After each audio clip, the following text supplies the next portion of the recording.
महाराज, महाराज,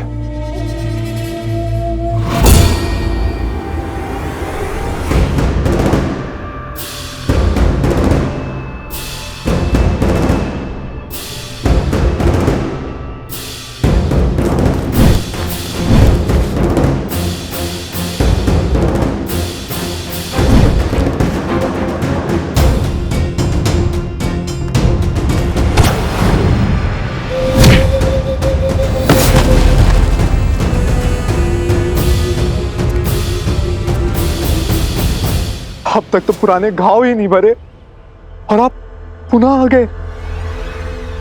क्षमा कर दीजिए मुझे, क्षमा कर दीजिए।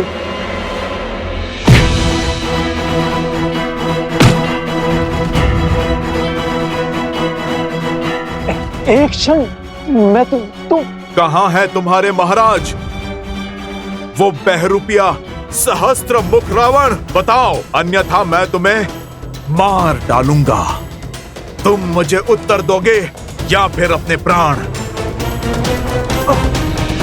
अब बताओ, कहां है तुम्हारे महाराज? वहां अंदर होंगे।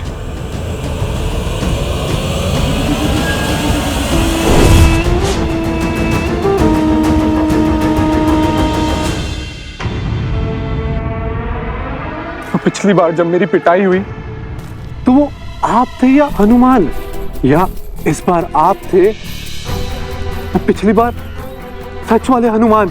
यदि कोई तुम पर प्रहार करे तो तुम उसे मेरी जानकारी दे दोगे?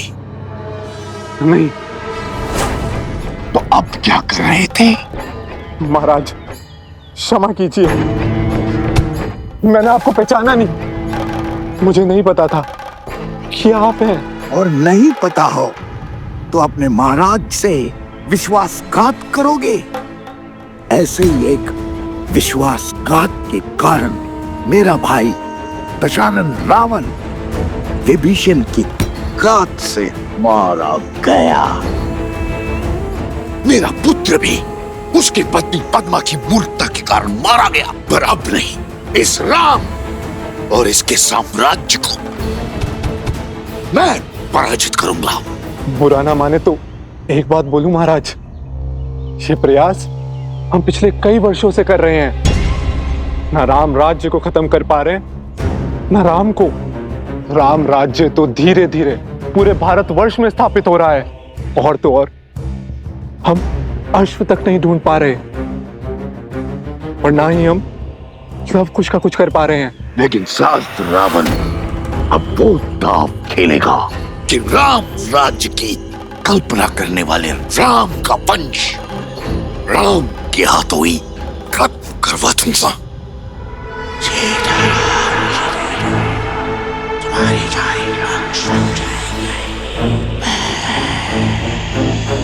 अद्भुत अद्भुत योजना है महाराज। यदि ये योजना सफल हुई तो राम इस बार अपने पुत्रों का वध करने से नहीं चूकेगा। फिर राम भी वही असहनीय दुख भोगेगा जो अपने पुत्र की मृत्यु के बाद मैं भोग रहा हूं।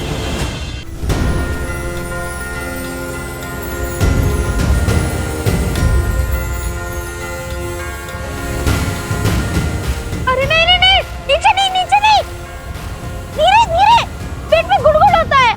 और तेज जाए तो और आनंद आएगा। नहीं नहीं नहीं।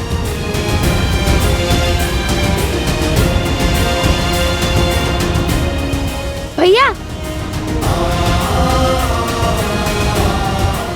भैया भैया, वो देखो, विशाल पर्वत भी चींटी समान लग रहा है।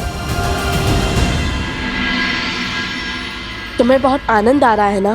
क्यों नहीं आएगा? कुछ समय के लिए पंछी बन गए हैं हम। यदि हम सदा सदा के लिए हनुमान जी के पास रहे तो जब मन करे ऐसे ही घूम फिर लेते।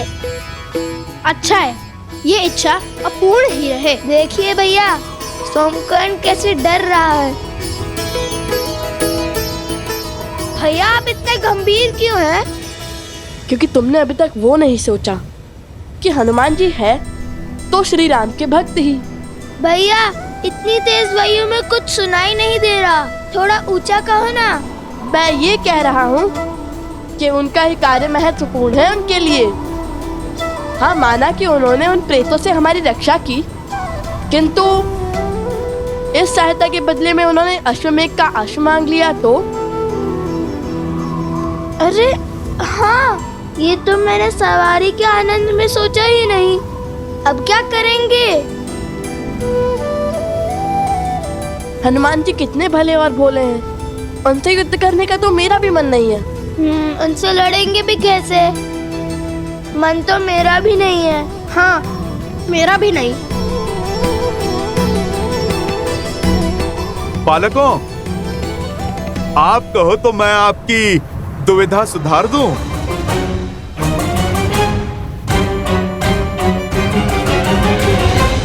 आपने हमारी बातें सुन ली?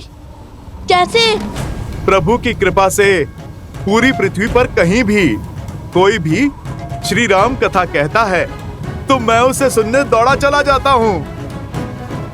और आप तो मेरे ही हाथ पर बैठकर आप इतने जोर जोर से मेरे ही प्रभु का नाम ले रहे हैं, भला मैं कैसे नहीं सुनूंगा? किंतु आप दोनों की चिंता का निवारण है मेरे पास। क्या हनुमान जी?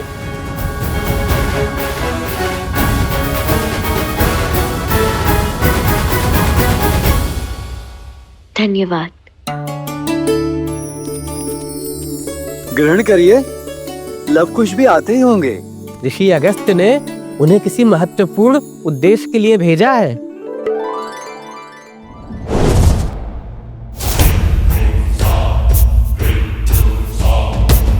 अश्व को देवताओं का संरक्षण तब तक है जब तक उसकी पवित्रता भंग नहीं हो जाती।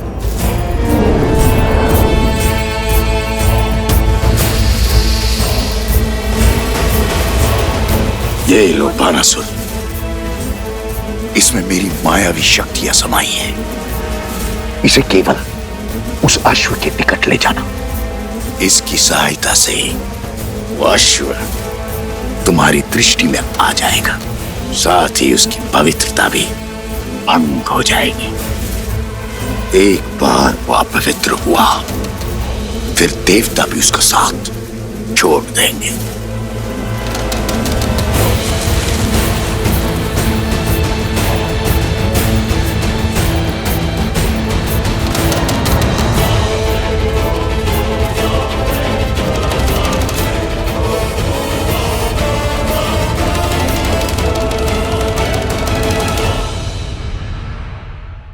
ये लीजिए अश्व का चारा।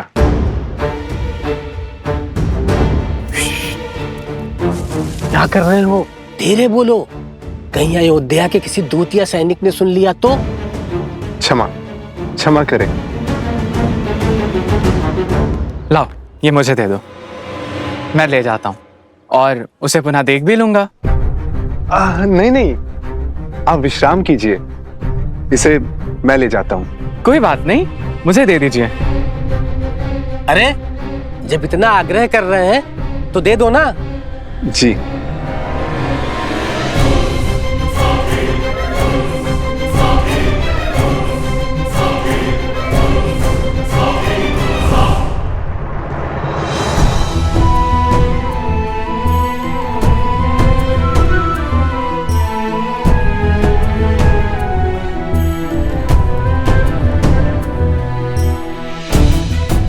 लक्ष्मण कहाँ है?